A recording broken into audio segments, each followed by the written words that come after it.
안녕하세요. 이익상 작가의 단편소설 금음날 낭독해 드릴게요. 작가에 대한 자세한 소개는 본 동영상 설명란을 참고하시기 바랍니다. 그럼 지금부터 작품 만나보시죠.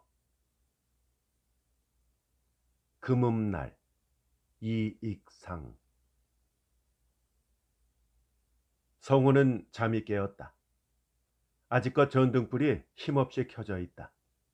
그러나 창문에는 희번한 밝은 빛이 비치었다. 분명히 날은 새었다. 곁에서 자는 아내도 보이지 않았다.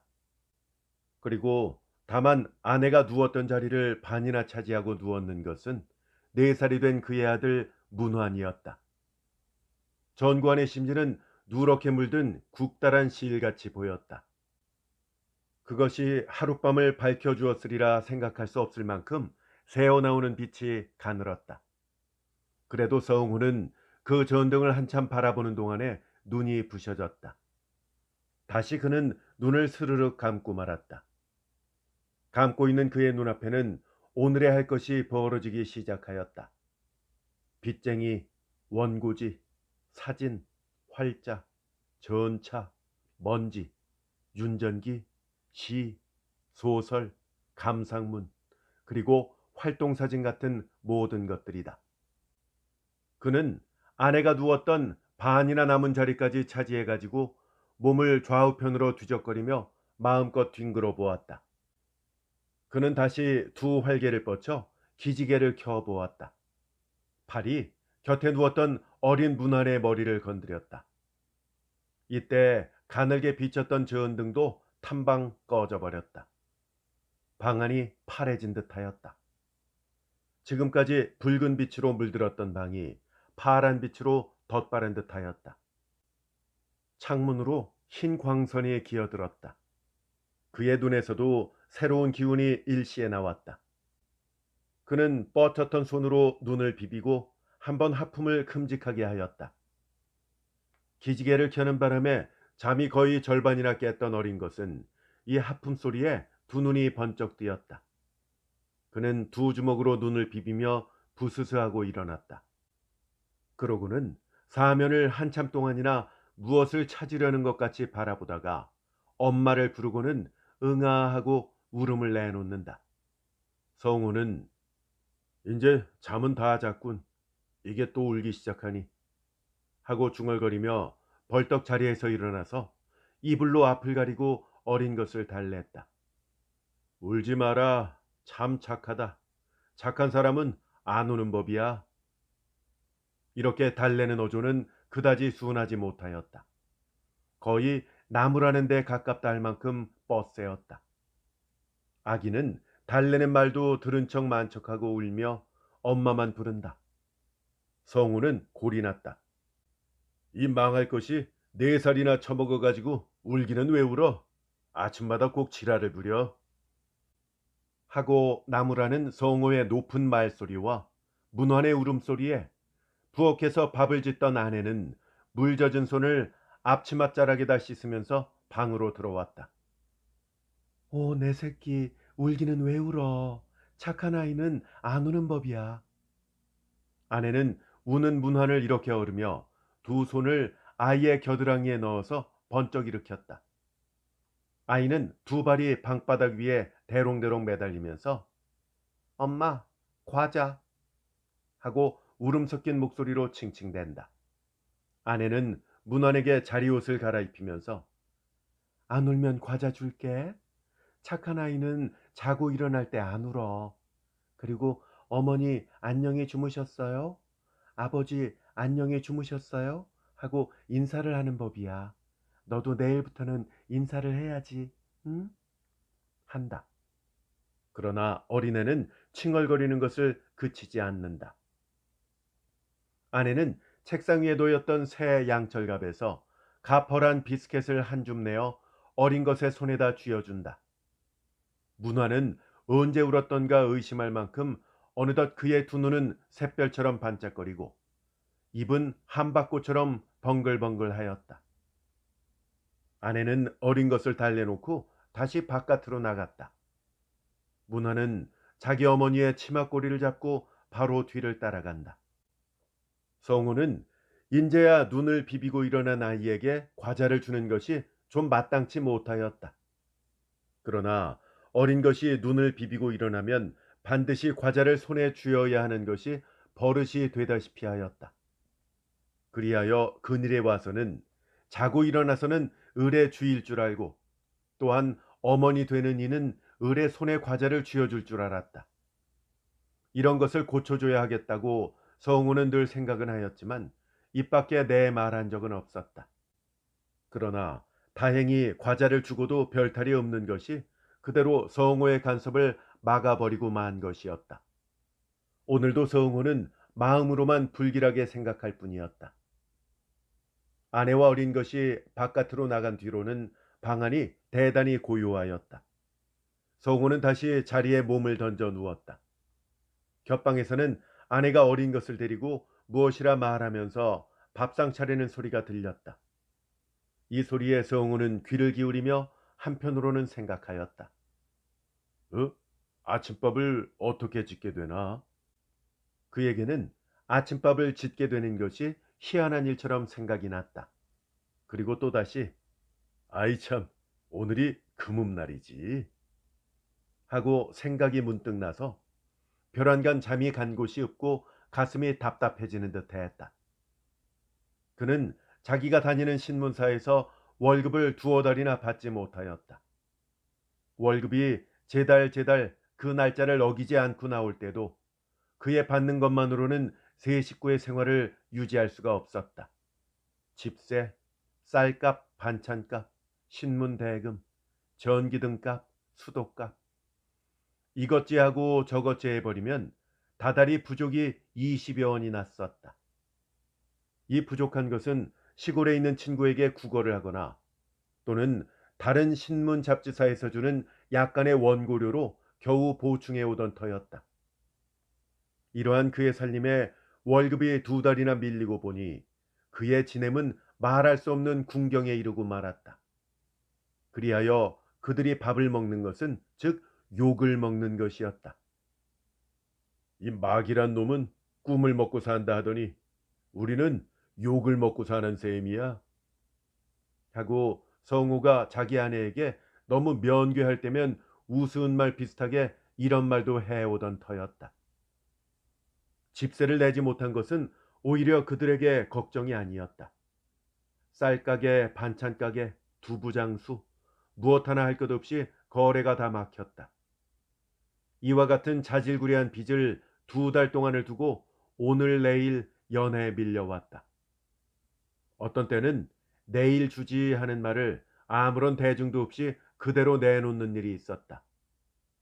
그는 이런 대답이 어느 구석에 숨어 있다가 자기 양심 몰래 그대로 나오는 것이라 생각나는 때도 덜어 있었다. 그리하여 성우는 요즘에는 이렇게 오늘 내일하고 밀어내려온 약속을 한번 지켜볼 작정으로 한번 날짜를 늦춰잡고 이달 금음으로 한번 미루어 두었던 것이다. 이것은 월급이 아무리 늦어도 27, 8일이면 넉넉히 될 줄을 단단히 믿은 까닭이었다. 그리하여 금음날로 미룰 때에 여러 사람이 몇 번이나 꼭 되겠느냐 하고 다지는 것을 그는 꼭 된다고 장담을 해두었다. 그러나 4, 5일 전에 되어야 할 월급이 금음이 되어도 아직 되지 못하였다. 성우는 이런 생각만 자릿 속에서 되풀이할 때에 오늘은 어떻게 하면 무사히 넘기나 하는 것이 그의 의식의 전부였었다. 그는 아무리 생각해도 지폐 뭉치를 손에 쥐기 전에는 별도리가 막연하였다.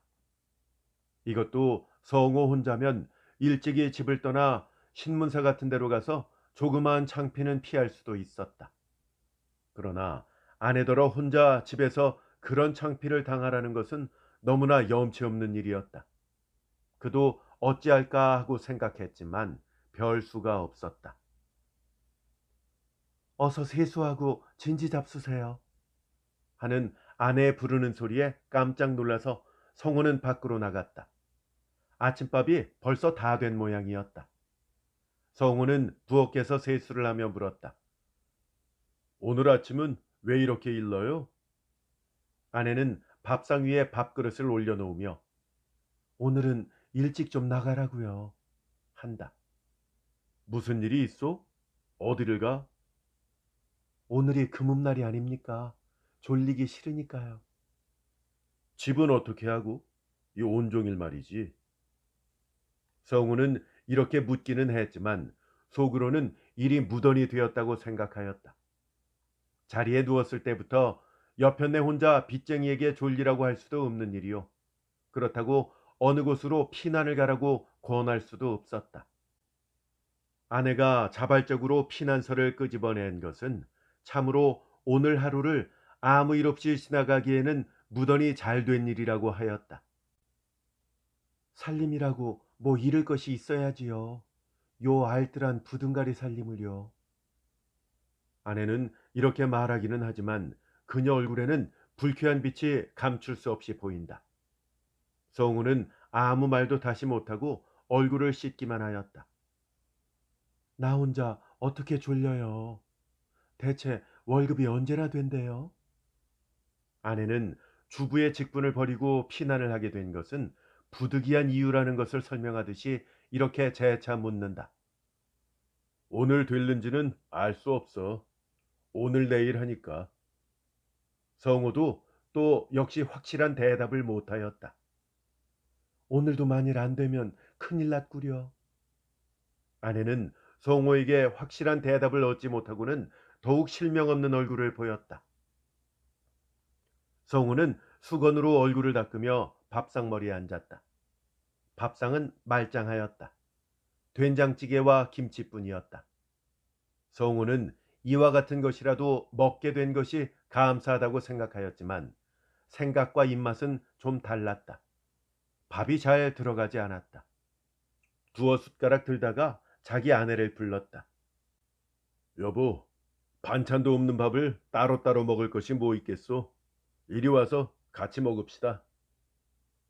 어린 것은 손가락을 물고 자기 어머니의 치맛자락을 붙들고 칭얼댄다. 문화나 네 밥 가지고 이리 오너라. 하고 성우는 어린 것을 불렀다. 당신도 같이 오구려. 하고 아내도 불렀다. 어린 것은 자기 어머니의 동의를 구하는 것처럼 얼굴을 쳐다보며 치맛자락을 잡아 끈다. 아내는 못 이기는 체하고 자기 밥그릇과 어린 것의 밥그릇을 들고 남편 상 곁으로 왔다. 그러나 그 밥상은 세 식구의 밥을 늘어놓고도 오히려 빈틈이 있었다. 아내도 밥그릇을 앞에 놓고 숟가락을 들었다. 어린 것은 밥그릇을 앞에 놓기는 하였지만 숟가락을 들지도 않고 손가락을 입에 놓고 칭칭대기만 한다. 아내는 밥을 뚜껑에 조금 덜어 된장찌개를 부어서 자기가 맛을 보며 참 맛있다. 어서 먹어. 참 착하지? 하고 문안에게 권하였다. 그러나 어린 것은 고개를 쌀쌀 내두르고 심술을 피운다. 왜 그래? 어서 먹어. 하고 어머니는 눈을 한 번 딱 부릅뜬다. 그래도 어린 것은 고개를 흔들며 울음이 곧 터져 나올 듯 입을 삐죽거리기 시작한다. 왜 그래? 하고 아내는 큰 소리로 부라린다. 달걀. 하고 어린 것은 울음 섞인 소리로 희미하게 대답하였다. 달걀 말이야? 근데 달걀이 어딨니? 오늘 아침은 그대로 먹자. 응? 아내는 속을 스스로 누기며 이렇게 말한다. 싫어. 하고 어린 것은 또 고개를 내두른다. 사실 어린 것에게 얼큰한 찌개 말국으로 만밥을 먹으라는 것은 무리였었다. 그리하여 그날에도 이처럼 반찬 없는 때면 성호 부부는 맨밥을 먹을지라도 어린 문안에게는 사오전을 주고 달걀을 사다가 입을 막아왔었다. 그리하여 문안이는 달걀을 어른보다도 잘 먹었다.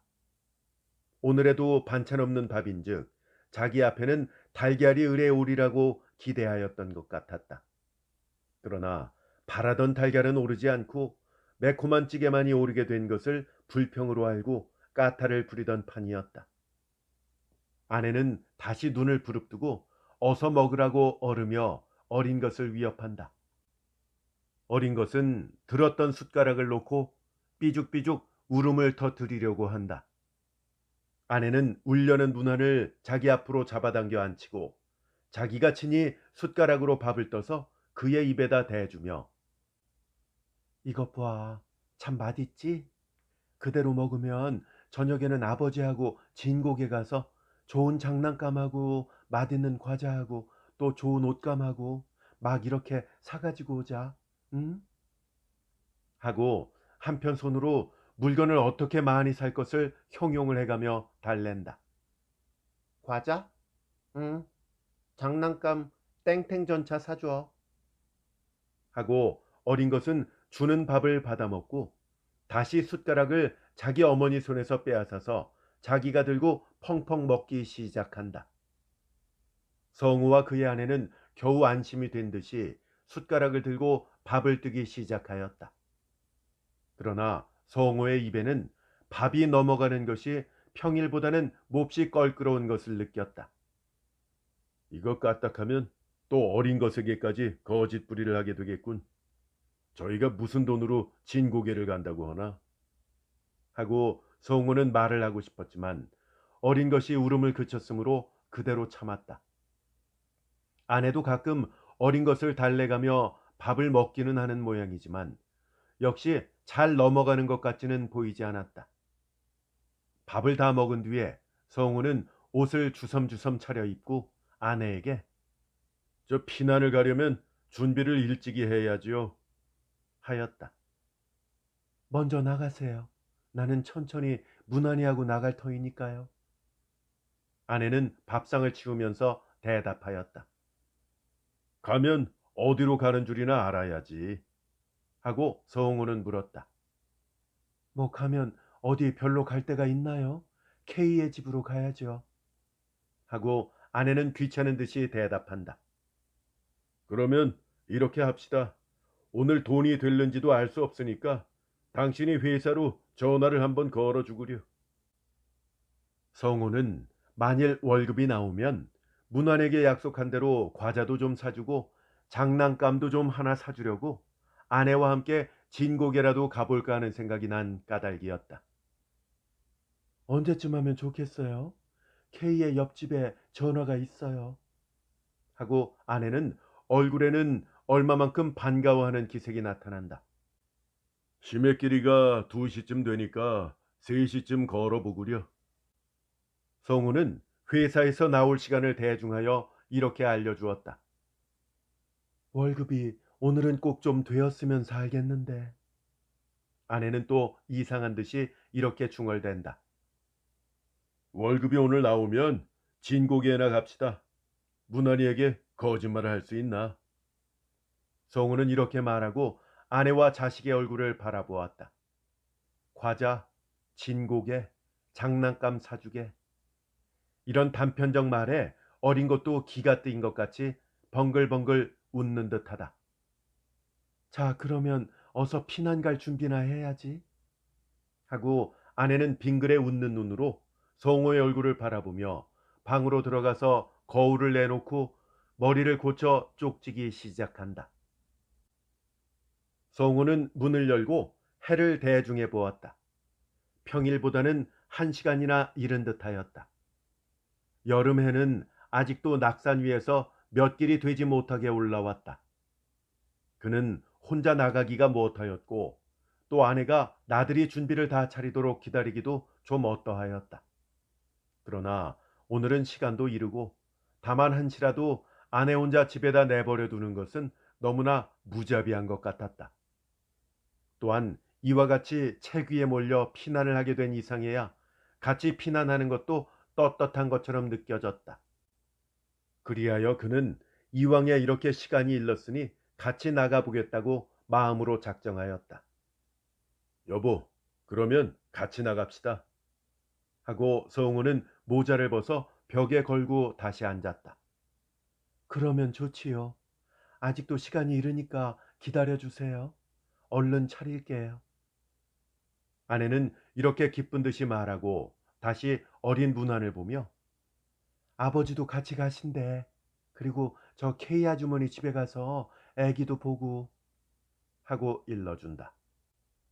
성우는 책상 위에 있는 신문을 집어들고 보기 시작하였다. 아내는 급히 머리를 쪽지고 얼굴에 분을 바르고 옷을 갈아입고 문안에게 새 옷을 입히느라 한참 동안 부산한 모양이었다. 한 30분 동안이나 그는 신문을 보고 담배를 피우며 기다렸다. 모든 차림이 다 끝난 뒤에 세 식구는 집문을 단단히 잠그고 밖으로 나왔다. 그들이 집을 떠날 때까지 아무 빚쟁이도 찾아온 사람은 없었다. 그들은 무사히 집을 벗어났다. 한 길로 나선 성호 세 식구는 누가 보든지 아침 저녁을 걱정하는 가난뱅이로는 보이지 않을 만큼 그들의 외양은 반질하였다. 그들의 의복은 그래도 모직물이 아니면 비단이었다. 더욱이 어린 분한에 빨아서 입힌 양복이며 신긴 구두며 모든 것이 어느 부잣집 아기에게 조금도 손색이 없을 만큼 산뜻하였다.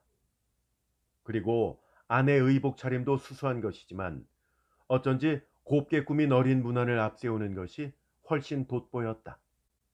다만 성우의 양복은 조금 조촐해 보인다면 그렇게 보인다고도 하겠지만 그도 보는 사람의 해석이 어떠함을 따라 단벌 호사를 한 불황자에 비하면 어느 곳인지 고상한 곳을 가진 것 같이 보였을는지 알 수가 없다. 어쨌든 빚에 쫓겨가는 월급쟁이로는 좀 과분하다 생각할 수도 있었다. 성우는 잡지와 원고지를 함께 둘둘 말아 바른 손에 쥐었고 아내는 바른 손으로 연붉은 파라솔을 받쳐 아침 엷은 광선을 가리고 왼편 손으로는 어린 문안의 손을 이끌고 천천히 걸어간다.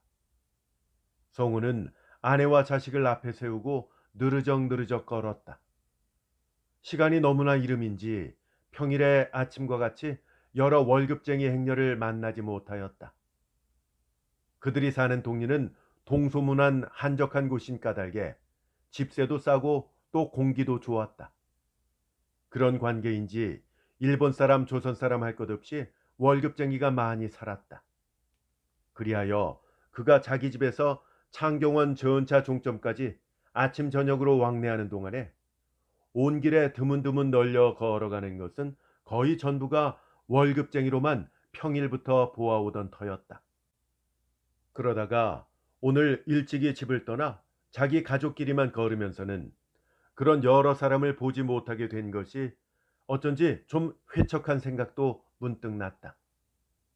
사실 그가 자기와 같은 처지에 있는 월급쟁이라 하는 어떠한 동료의식에서 그런 생각이 났는지 또는 빚쟁이를 피하려고 처자를 인솔하고 집을 떠나게 된 자기 처지에 대한 불평과 또는 장래에 대한 불안이 그런 감상적 기분을 일으켰는지는 알 수 없지만 어쨌든 성호의 가슴을 오로지 채운 것은 이 회척한 기분이었다. 길에 왕래하는 사람은 대개가 부지런한 학생이나 또는 막벌이꾼, 시골 농꾼 같은 사람들이 많았다. 성호의 가족처럼 그런 정도의 외양을 꾸민 사람들은 극히 드물었다. 그 왕래하는 사람 가운데는 군계 가운데의 봉이라 할 만큼 이체를 보인 것이었다.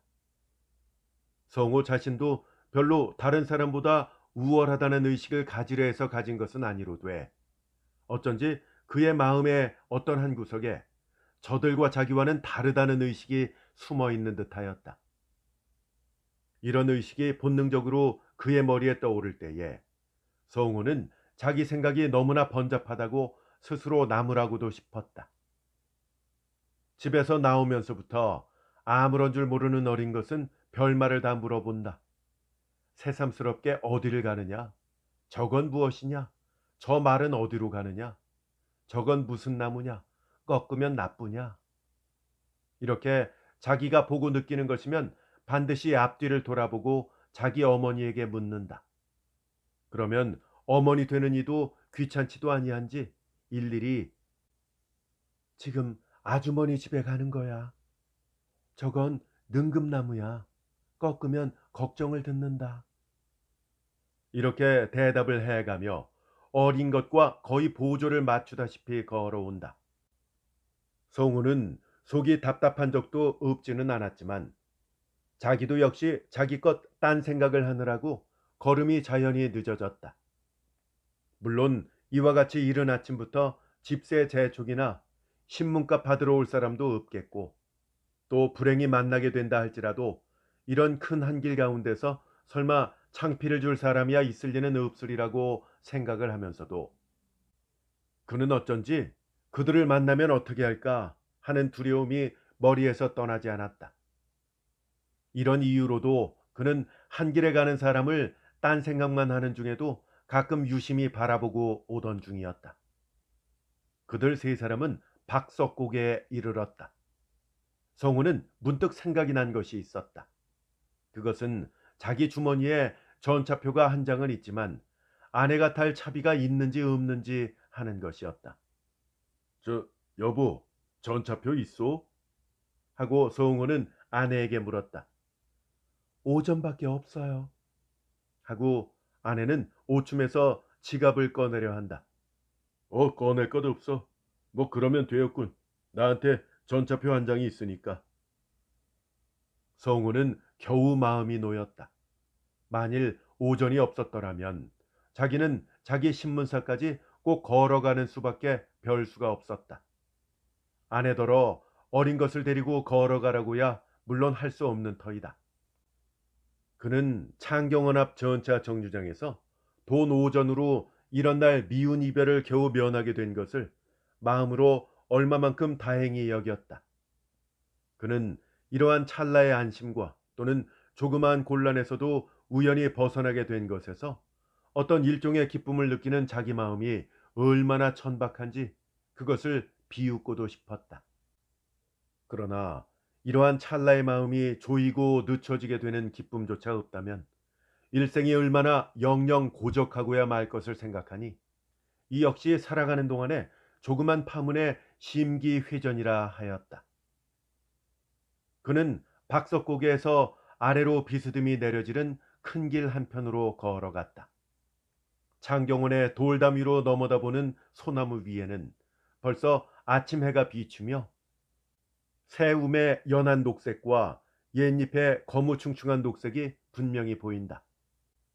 그리고 담 밑의 풀구와 총독부 병원의 아카시아 잎에 맺힌 아침 이슬은 아직도 사라지지 않고 햇빛 받은 대로 수은주처럼 반짝거려 보인다.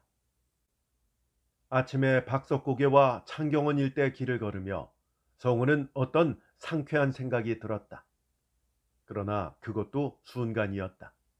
그 모든 광경도 몇 걸음 걷는 동안에 어느덧 눈에 익어버리고 말았다. 그는 다시 생각이 오늘도 만일 월급이 안 나오면 어찌할까 하는 대로 돌아가고 말았다. 피난? 그럼 내일에도 일찍이 그러다가 혹시 만나면 창피를 이렇게 여러 가지로 생각을 하는 가운데에도 성우의 가슴을 가장 아프게 때리는 것은 이런 조그마한 곤란이 또는 불행이 오히려 자기의 전 감정을 움직이게 하는 그런 성격에 약한 것을 스스로 한탄하는 마음이었다. 결국 자기는 순간의 감정에서만 살고 영원한 의지에서는 살지 못하는 것인가 하였다. 이것이 고통 위에 고통을 느끼게 하는 자기 인격의 비판이었다. 이럴 때마다 그는 마음으로 부르짖었다. 뭘 그렇게 괴로워해? 우리에게는 이 세상에서 어떻게 하든지 살 수 있는 절대 생존권이 있어. 그러면 모든 창피를 받는 것은 산다는 큰 사실 앞에는 소소한 조건에 지나지 못하는 것이다. 그렇게 좁게 조그마한 결백의 지배를 받을 거야 뭐가 있겠나? 하고 부르짖었던 것이다. 이와 같이 자기의 마음을 늦추었다 죄었다 하는 동안에 성우는 전차 정류장 가까이 왔다. 어린 문화는 전차를 보더니 자기 어머니의 손을 도리어 이끌고 전차로 올라가려고 한다. 성우도 천천히 올랐다. 전차 안에도 사람이 비교적 적었다. 그들은 종로통 사정목에서 동서로 갈렸다. 아내는 어린 것을 데리고 동대문행을 탔다. 아내는 남쪽 벽을 막는 나무창을 열고 남편을 보면서 3시쯤에서 전화 걸게요 하고 말을 던지고 전차 움직이는 대로 그대로 가버렸다. 나는 피난도 같이 못하게 되나? 하고 혼자 속으로 헛웃음을 쳤다. 여름의 긴 해는 오후 5시가 되어서도 오히려 서편 하늘에 높이 떠 있었다. 남대문동 동편에 가지런하게 늘어진 집들은 서편의 광선을 비스듬히 받아 불에서 구워낸 돌처럼 따뜻한 기운을 넓은 길을 향하여 한없이 내뿜고 있다. 그 아래의 포도 위에는 사람의 그림자도 드물었다. 길 가운데로는 자동차, 인력거, 짐차 같은 것이 더운 공기를 헤치고 먼지를 일으키며 왔다 갔다 한다. 성우는 바쁜 걸음으로 서편 포도 그늘진 대로 이마에 땀을 씻으며 급히 걸어갔다. 성우는 그날 5시쯤에서 다행히 2달치 월급을 찾게 되었던 것이다. 그는 3시에 아내 전화를 받을 때에 4시쯤에서 월급이 된다 하니 조선은행 앞으로 오라고 했었다. 그래서 만나가지고 진고개로 가려던 것이었다. 이 전화가 걸려왔을 때 규지가 와서 어떤 여인한테서 전화가 왔습니다 하고 통기를 할 때에 곁에 있던 동료들은 이성에게서 전화가? 그럼 오늘 한 통 내지 하고 놀리다가 성우가 수화기를 손에 쥐고 5시쯤에서 어디냐면 조선은행 앞으로 그렇게 하구려. 그런데 그리로 올 전차 싹시나 있어? 하는 소리에 동료들은 비로소 안 듯이 마나님이시로군 진고개로 물건 사러 가신다고 하며 다시 놀렸었다. 그리하여 지금 5시가 되기를 기다려서 성우는 급히 조선은행 앞을 바라보고 허둥지둥 걸어가게 된 것이었다. 성우는 경성 우평국 앞에 와서 조선은행 근처를 휘휘 둘러보았다. 아직 안 온 모양이었다. 이게 웬일일까? 하고 혼자 중얼대며 바람이 비교적 잘 통하는 전찻길로 나서서 동대문 방면에서 오는 전차를 기다렸다. 용산 가는 전차를 2세대 기다리자 비로소 아내는 아이의 손을 잡고 내렸다. 이게 웬일이요? 하고 성우는 책망하듯이 물었다. 곧 온다는 것이 그렇게 되었어요. 펑 많이 기다렸지요? 하고 아내는 별로 다른 변명도 하지 않는다. 이번에는 성우가 문안의 손을 끌고 본정통으로 들어섰다. 아내는 땀을 닦으며 뒤를 따라온다. 성우는 인제야 생각이 났던지 전차 싹슨 어디서 났소? 하고 묻는다. 구웠지요. 돈 오전 없다는 말이 어디 나와야죠. 퍽이나 망설이다가 시간은 부쩍부쩍하고 할 수 없이 입을 떼었어요. 이렇게 말하는 아내 얼굴은 붉었다. 그러기에 내가 아까 그리로 가는 것이 어떠냐고 전화할 때 묻지 않았소. 성우는 도리어 아내를 책망하였다. 거기까지 어떻게 오세요? 당신이 그리로 왔다가 또 다시 이리로 오면 괜히 돈만 더 들잖아요. 하고 아내는 변명을 하였다.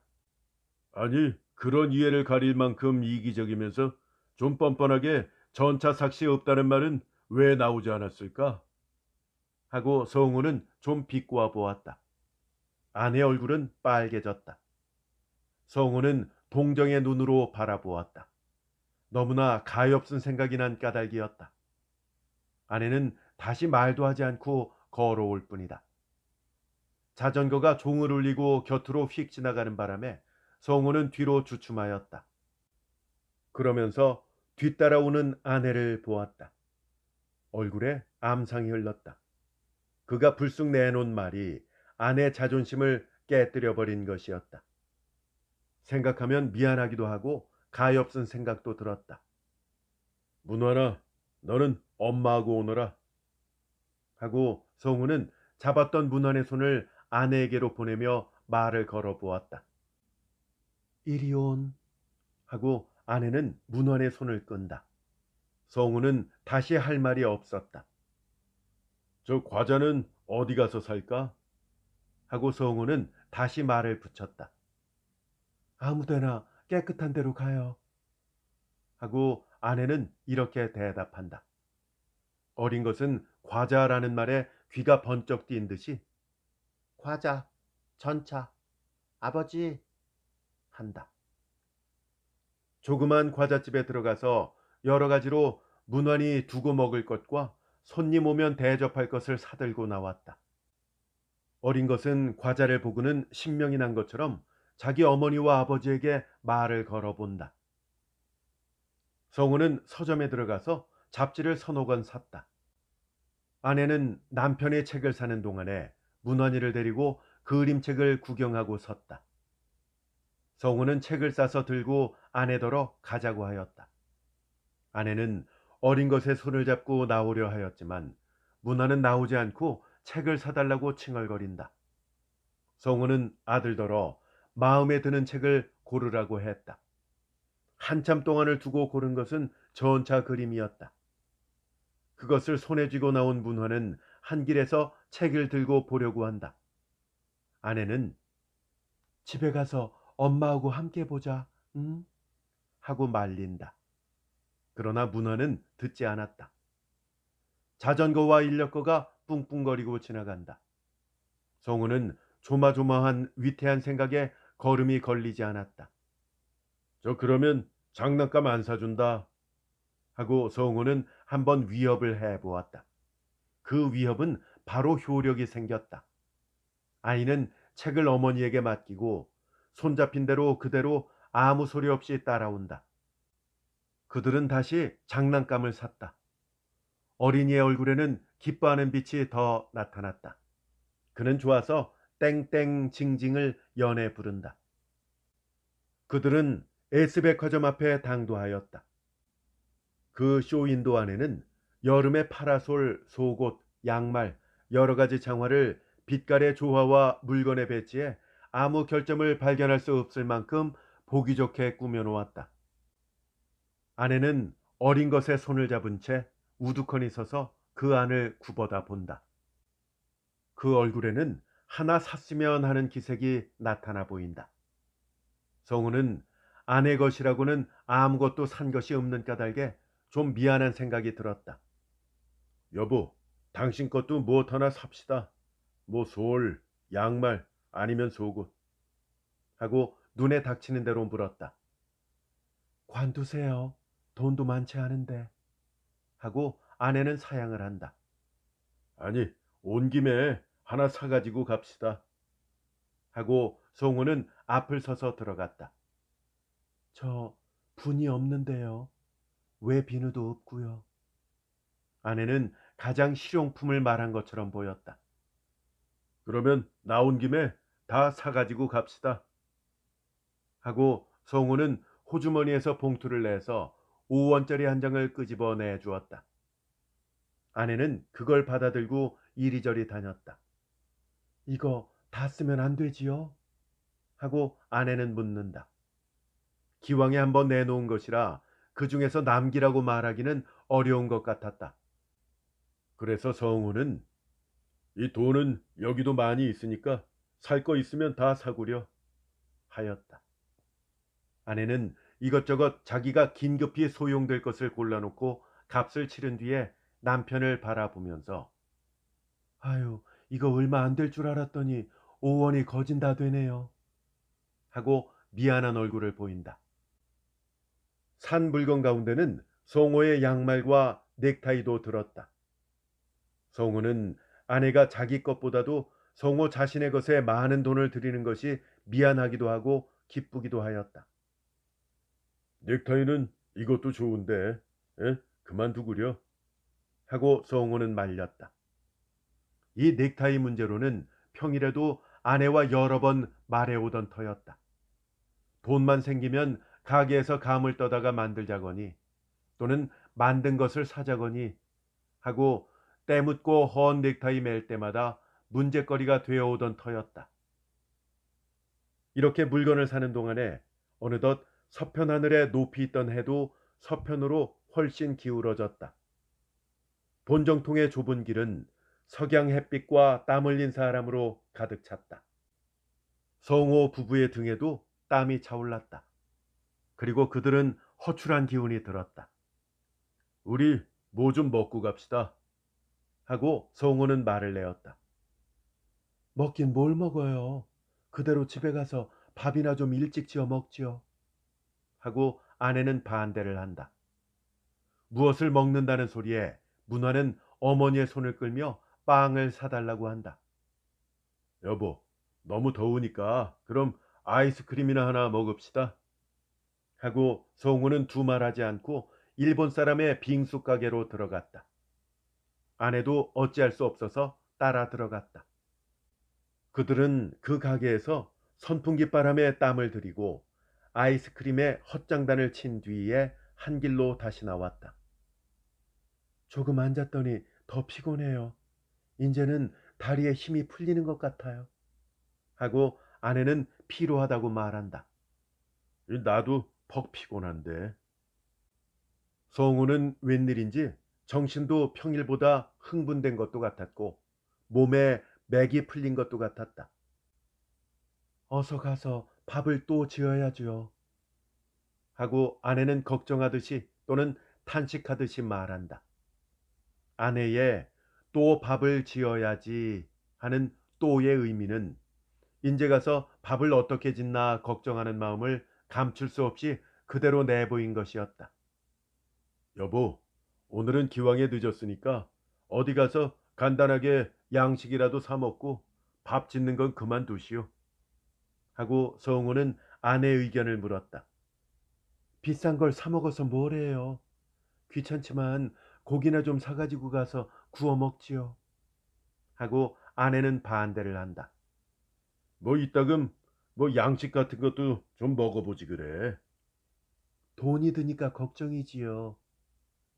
어째 그런 돈을 아낀다고 뭐 더 잘 살겠소? 같이 갑시다.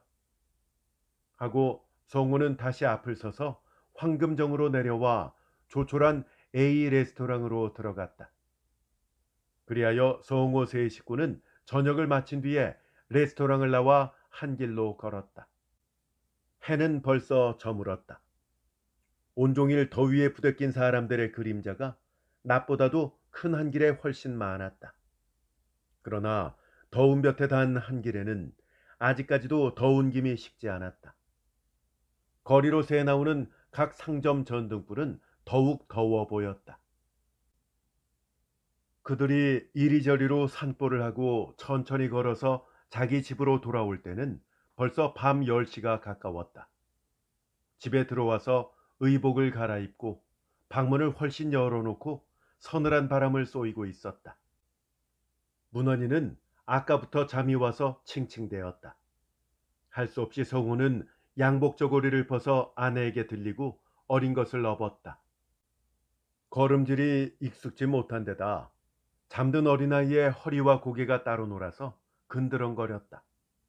도저히 업고만 갈 수 없다. 그는 할 수 없이 아내에게 다시 어린아이를 업히고 돌아왔었다. 아내는 이와 같이 아기까지 업히고 온 까닭에 더 몹시 피곤해 보였다. 아내는 땀난 몸을 냉수에 수건을 빨아 씻고 옷을 갈아입고 나오며 이제야 정신이 좀 나네요. 당신도 몸을 좀 닦으시죠.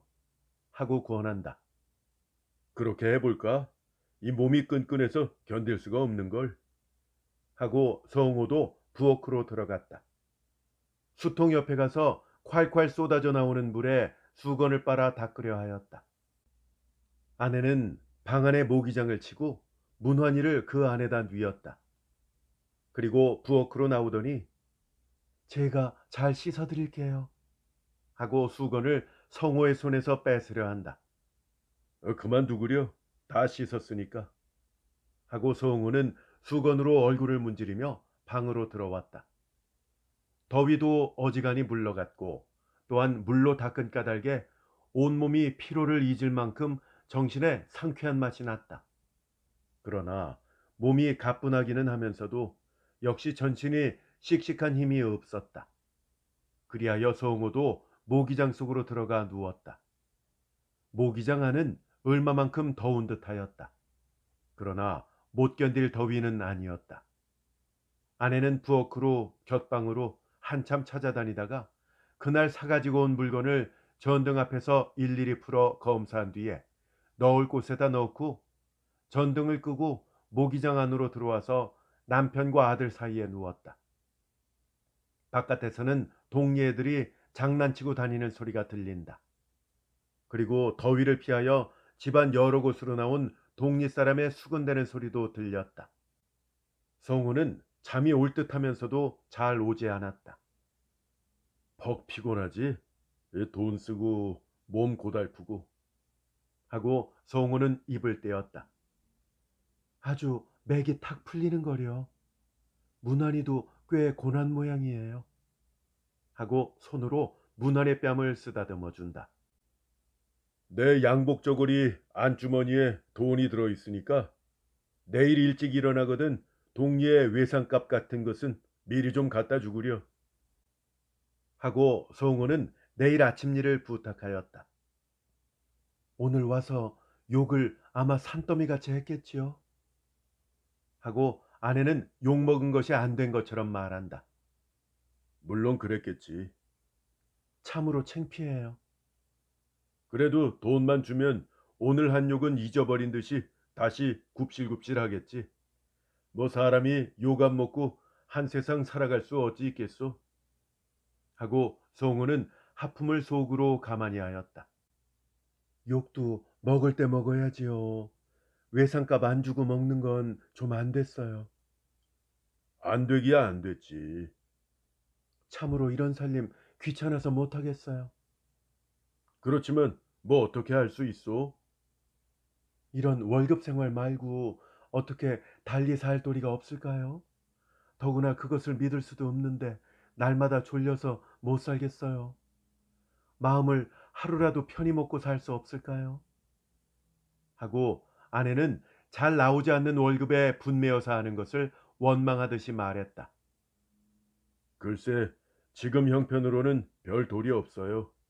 뭐 글줄이나 쓴 데야 그걸로는 한 달 집세도 못 되고 또 자본이 없어서 장사도 할 수가 없고 자본이 있다고 해도 장사 치루 나설 천성을 타지 못하였고 그렇다고 굶어 죽을 수도 없고 테러리스트나 니힐리스트 같은 행동은 마음이 약해서 할 수가 없고 결국 월급쟁이라도 받아가지고 어린 것 배나 안 굴리도록 해보는 수밖에 별 도리가 없겠죠.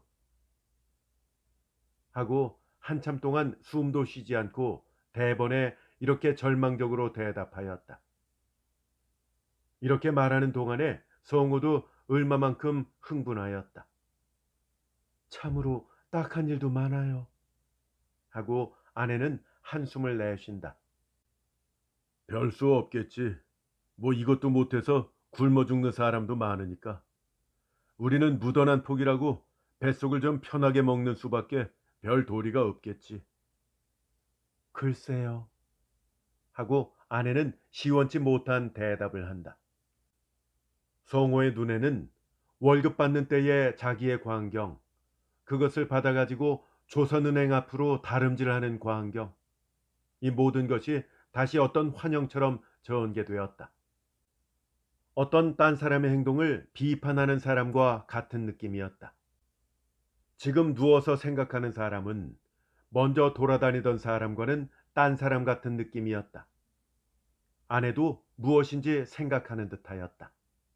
다만 문환이만 고운한 잠이 들어 가끔 잠짓을 할 뿐이었다. 어두운 가운데 두 호는 활개를 치고 뛰놀았다.